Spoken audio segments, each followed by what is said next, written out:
नमस्कार, स्वागत है आपका जस्ट न्यूज लाइव पर। मैं हूं निशा कसाना। भारत और चीनी सैनिकों ने पूर्वी लद्दाख के गोगरा हॉट स्प्रिंग क्षेत्र में पेट्रोलिंग पॉइंट पर 15 पर पीछे हटने की 6 दिनों की जो प्रक्रिया थी उसे पूरा कर लिया है। पीछे हटने की प्रक्रिया में ये 5 मुख्य बातें थी जो आपको जाननी चाहिए। सबसे पहले कि सैनिकों को आगे की तैनाती को रोकना। दूसरा, दोनों पक्षों के सैनिकों की अपने अपने क्षेत्रों में वापसी करना। तीसरा, सबसे अस्थायी संरचनाओं यानी कि टेम्पररी स्ट्रक्चर्स और बाकी के जो इससे संबंधित इंफ्रास्ट्रक्चर है यानी बुनियादी ढांचे हैं उनको खत्म करना। चौथा, दोनों पक्षों द्वारा वहां की जो भू आकृतियां हैं यानी जो प्री स्टैग्नेशन स्टेट थी उसको रिस्टोर करना और फर्दर डिप्लॉयमेंट को रोकना। नंबर 5 है कि यह सुनिश्चित करना कि संरचनाएं ध्वस्त और पारस्परिक रूप से सत्यापित हैं, यानी ये इंश्योर करना that the structures are dismantled and mutually verified. याद होगा कि दोनों देशों की सेनाओं को मई 2020 से इस क्षेत्र के सभी फ्रिक्शन पॉइंट्स पर आमने सामने होने के लिए रोक दिया गया था, जिसमें 14, 15 और 17A की पेट्रोलिंग पॉइंट्स पर पैंगोंग त्सो के उत्तर और दक्षिणी तट शामिल थे। ये जोर देकर कहा जाना चाहिए कि पूर्वी लद्दाख में भारतीय क्षेत्र के कुछ हिस्सों को हथियाने की दृष्टि से पूर्वी लद्दाख में संघर्ष के जो बिंदु बनाए थे टू क्रिएट कॉन्फ्लिक्ट पॉइंट्स, चीन को दोषी ठहराया जाना चाहिए उनके लिए। बीजिंग के नापाक मंसूबों को पूरी तरह से समझते हुए military leadership of eastern command and northern command alert पर है। पूर्वी कमान और उत्तरी कमान का सैन्य नेतृत्व पूरे तरीके से जागरूक है और उस पर तैनात है। सेना ने चीन की पीपल्स लिबरेशन आर्मी की संदिग्ध गतिविधियों से शांतिपूर्ण और चतुराई से निपटने के लिए एक्स्ट्रा डायनामिक अप्रोच को अपनाया है। इस क्षेत्र में भारत के सैन्य अधिकारियों को नई दिल्ली में सरकार से पूर्ण समर्थन हासिल था। चीनी समकक्षों के साथ आपसी मतभेद के समाधान के लिए भारतीय कमांडरों ने दोनों देशों की बॉर्डर पर्सनल मीटिंग्स को सम्मानजनक तरीके से कंडक्ट किया ऑपरेशन लेवल पर पीएलए कमांडर्स के साथ सौहार्दपूर्ण संबंध बनाए रखने पर ध्यान दिया। हालांकि अरुणाचल प्रदेश में भारतीय सेना ने चीन द्वारा प्रमुख आधुनिकीकरण अभियान को रोकने के लिए एडवांस्ड रक्षा प्रणाली को खड़ा किया।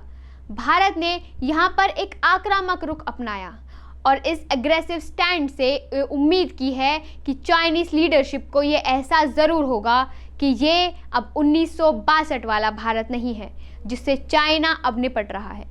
वापस हटने की प्रक्रिया की सफलता की पुष्टि करते हुए भारतीय विदेश मंत्री एस जयशंकर ने कहा कि चीन के साथ सीमा पर एक समस्या कम हुई है।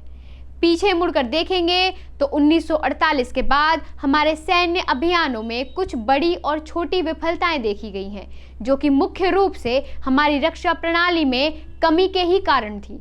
उदाहरण के लिए अगर आप देखें तो केवल सीमा पर और इसके पार विरोधियों की संदिग्ध गतिविधियों के बारे में जानकारी उपलब्ध करना पर्याप्त नहीं था। It was not sufficient. जानकारी की छानबीन करना और उसे प्रॉपरली वेरीफाई करना भी उतना इम्पॉर्टेंट है जितना कि रणनीतिकारों यानी कि पॉलिसी मेकर्स को आगे बढ़ने पर कठोर निर्णय लेने के लिए उन्हें सक्षम बनाया जा सके। ये ज़रूरी भी है कि हमारे खुफिया एजेंसियां अपने काम को पेशेवर ढंग से कर रही हैं। चीन के साथ हमारे 1962 के झटके के बाद भारत के फीडबैक सिस्टम में निश्चित रूप से एक सुधार देखने को मिला है। फिर भी हम लगातार इस बात का ख्याल रखना चाहिए कि क्या हमारे कामकाज में अभी भी कुछ कमी वाले क्षेत्र हैं। वैसे भी सशस्त्र बल और अर्धसैनिक बलों द्वारा चलाए जा रहे खुफिया नेटवर्क के पास सीमित संसाधन हैं। इस क्षेत्र में 2 मुख्य खुफिया एजेंसियां हैं, रिसर्च एंड एनालिसिस विंग यानी कि रॉ और इंटेलिजेंस ब्यूरो यानी कि आईबी। इसके अलावा कुछ स्टेट लेवल यूनिट्स भी हैं। और इस बात की ज़रूर तारीफ भी की जानी चाहिए कि अगर कोई इंटेलिजेंस सिस्टम फेल हो जाता है तो कुछ भी फेल हो सकता है। इस संदर्भ में हमें FBI और CIA को अगर हम देखें तो वो दोनों अमेरिका के हाईली प्रोफेशनल ऑर्गेनाइजेशंस हैं जो इसके लोकतांत्रिक ढांचे को भीतर अपनी ड्यूटीज़ को परफॉर्म कर रहे हैं।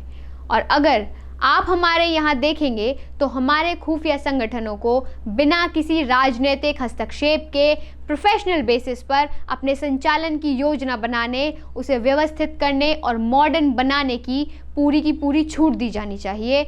हम यह भी ध्यान में रखें कि राष्ट्रीय सुरक्षा केवल सशस्त्र बलों की ताकत या युद्ध क्षेत्रों में उनकी प्रभावी तैनाती का मसला नहीं है। अर्थव्यवस्था, विदेशी मामलों और खुफिया जानकारी के इम्पोर्टेंट सेक्टर्स से डील करने वाले गवर्नमेंट ऑर्गेनाइजेशंस के जॉइंट एफर्ट्स के परिणाम स्वरूप राष्ट्रीय सुरक्षा मजबूत होती है। पॉलिसी मेकिंग में उनका क्लोज कोऑर्डिनेशन भी उतना ही इम्पोर्टेंट है जो हमारी राष्ट्रीय सुरक्षा की चिंताओं को आवश्यक प्रोफेशनल बैकअप प्रोवाइड कर सकता है। खैर, भारतीय प्रधानमंत्री नरेंद्र मोदी, रक्षा मंत्री राजनाथ सिंह और प्रमुख डिफेंस पर्सनल्स के लिए भारत की ओवरऑल डिफेंस कंसर्न्स पर एक नए सिरे से सोचने का समय आ गया है। विशेष तौर पर भारत के खिलाफ चीन पाकिस्तान धुरी को ध्यान में रखते हुए नई दिल्ली में अधिकारियों की सुरक्षा के बहाने बनाकर सार्वजनिक मंच पर बहस करने से नहीं डरना चाहिए।